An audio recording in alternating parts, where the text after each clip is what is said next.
क्या आपको पता है कि हमारे सोलर सिस्टम का सबसे बड़ा ऑब्जेक्ट क्या है? जी हाँ दोस्तों, सूरज। सूरज हमारे सोलर सिस्टम का सबसे बड़ा ऑब्जेक्ट है, जिसका व्यास तकरीबन 13,90,000 किलोमीटर है। ये हमारी पृथ्वी की तुलना में 109 गुना ज्यादा बड़ा है।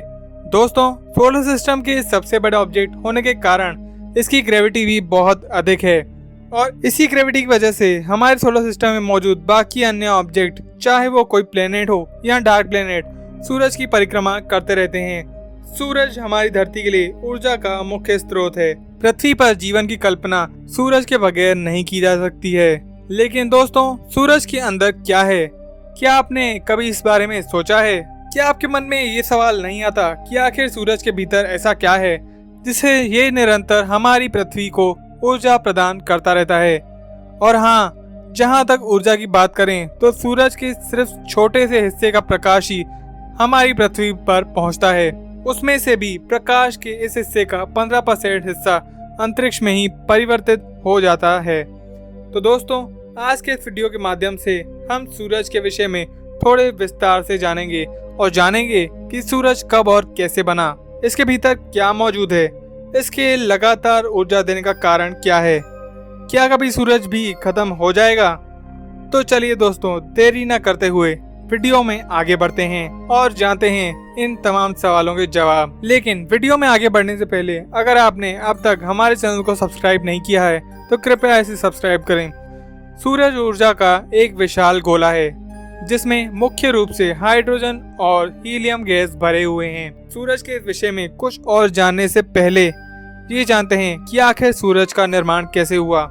अकॉर्डिंग टू साइंटिस्ट, आज हमारे सोलर सिस्टम में जो भी ग्रह, उपग्रह और उल्का पिंड मौजूद हैं, तकरीबन 4.6 अरब साल पहले इनमें से कुछ भी हमारे सोलर सिस्टम में मौजूद नहीं था। तब वहाँ सिर्फ धूल के बादल थे, जिन्हें साइंस की लैंग्वेज में सोलर नेब्यूला कहा जाता है। धीरे धीरे ये धूल के बादल आपस में जुड़ने लगे और समय के साथ साथ ये धूल के बादल तथा इनमें मौजूद धूल कण एक गोले के आकार में परिवर्तित हो गए। फिर एक वक्त ऐसा आया कि इस गोले में कई तरह के केमिकल रिएक्शंस होने लगे। इस गोले में ज्यादातर मात्रा हाइड्रोजन और हीलियम की थी, जिसमें एक फ्यूजन रिएक्शन हुआ और फिर एक फ्यूजन रिएक्शन के कारण एक तारे का निर्माण हुआ, जिसे आज हम सूरज कहते हैं। यानी कि हमारा आज का सूरज लगभग 50 करोड़ साल पहले अस्तित्व में आया था।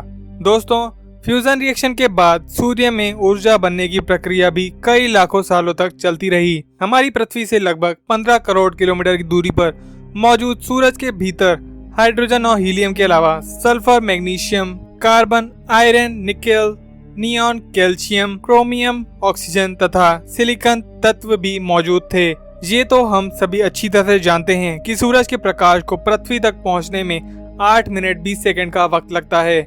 लेकिन बहुत कम लोगों को ये पता है कि सूरज की किरणें एक वर्ष में जितनी दूरी तय करती हैं, उसे हम एक प्रकाश वर्ष कहते हैं। दोस्तों, एक प्रकाश वर्ष 94 खरब 60 अरब 52 करोड़ 80 लाख 5000 किलोमीटर जितना होता है।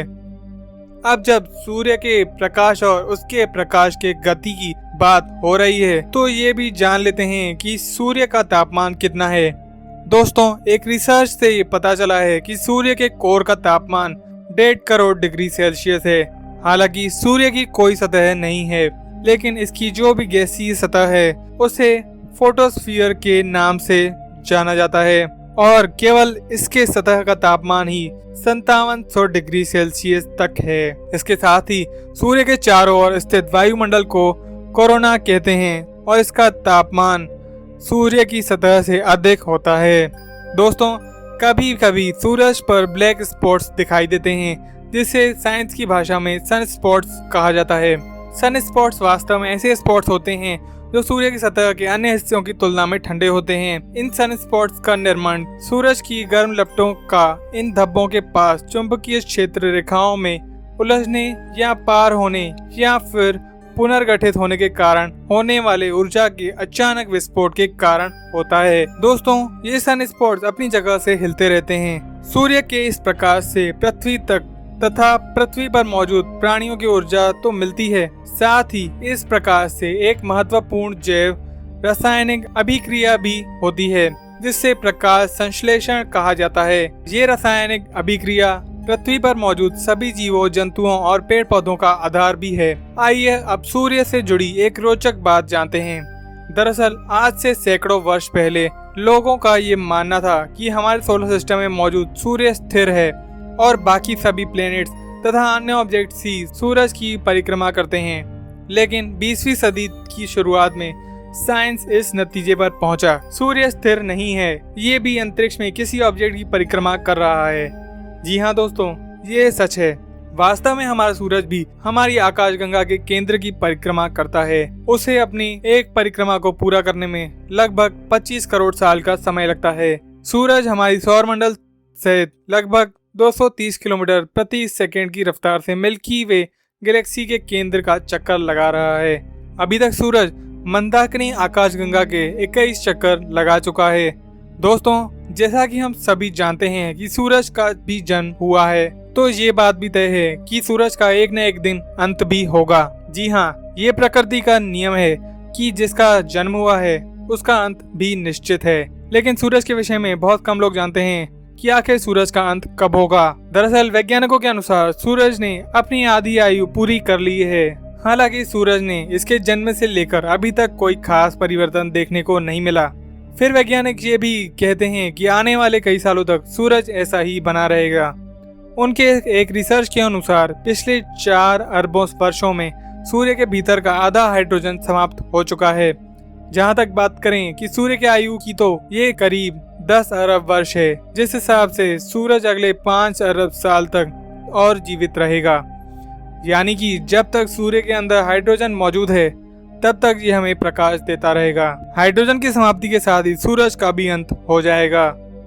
तो दोस्तों, इस तरह से आपने साइंस के अकॉर्डिंग सूर्य के विषय में जाना, साथ ही आपने ये जाना कि सूर्य कब खत्म होगा। आइए साइंस के अलावा सनातन धर्म ग्रंथों के अनुसार ये जान लें कि सूर्य का जन्म कैसे हुआ। दोस्तों, सनातन धर्म में सूर्य का एक प्रमुख स्थान है। यहाँ सूर्य को एक देवता के रूप में पूजा जाता है और सनातन धर्म की एक कथा के अनुसार 7 ऋषियों में से एक ऋषि कश्यप का विवाह अदिति से हुआ था। कश्यप और अदिति से उत्पन्न सभी पुत्र देवता कहलाए जाते हैं, जबकि कश्यप व उसकी दूसरी पत्नी दिति से दानव उत्पन्न हुआ था। कथा में आगे ये बताया गया है कि दिति तथा अदिति के पुत्रों में हमेशा लड़ाई हुआ करती थी, जिसमें एक बार दानवों ने देवताओं को युद्ध में परास्त कर दिया था।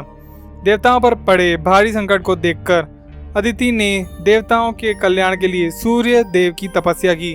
अदिति की तपस्या से प्रसन्न होकर सूर्य देव ने अदिति को एक वरदान मांगने को कहा। अदिति ने वरदान स्वरूप सूर्य को उसके पुत्र रूप में जन्म लेने के लिए कहा। इसके पश्चात सूर्य देव अदिति के गर्भ से पुत्र रूप में जन्मे। दोस्तों, अदिति के गर्भ में रहने के कारण ही सूर्य देव को आदित्य भी कहा जाता है। तो इस तरह से आपने सनातन धर्म के अनुसार भी सूर्य के जन्म को जाना और समझा। आज के वीडियो में इतना ही। मिलते हैं अगली वीडियो के साथ। अगर आपको हमारी ये वीडियो पसंद आई हो तो कृपया इसे ज़्यादा से ज़्यादा लाइक करें तथा ज़्यादा से ज़्यादा सब्सक्राइब भी करें।